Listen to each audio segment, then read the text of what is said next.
Ayon sa pamahalaan ay hindi raw hinihila pababa ng imported stock ang presyo ng pulang sibuyas sa pamilihan.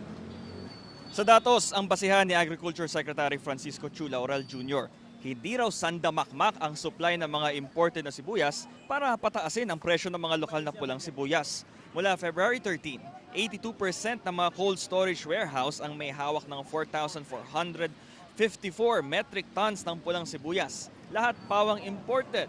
Lalo na ang presyo nito ay 30.36 pesos kada kilo. Hanggang Pebrero at Marso lang daw ang supply nito. Sakto lang sa pag-aani ng mga magsasaka ng sibuyas lalo na sa Nueva Ecija sa Marso at Abril. Sila rin ang nagparating ng kanilang hinaing sa DA, ang mga magsasaka mula Nueva Ecija, na hinihila raw ng imported na mga sibuyas ang presyo ng kanilang ani.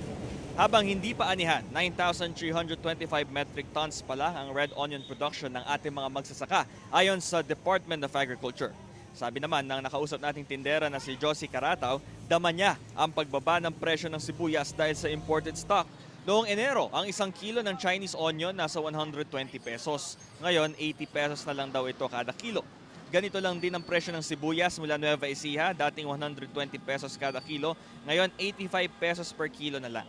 Ang variant naman na sibuyas Tagalog, 600 pesos ang kilo noon, ngayon 120 pesos per kilo na lang. Kahit papaano naman, pabor ito para sa mamimili na si Masing Kuliran dahil naging abot kaya raw ang presyo ng sibuyas. Medyo mababa po.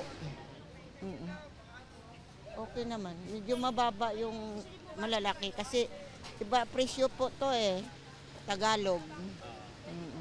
Dati ba, paano ba presyo ng sibuyas? Medyo mahal po. Mahalaga, pampasarap. Bumaba siya, malaki binaba. Lalo na yung ating imported.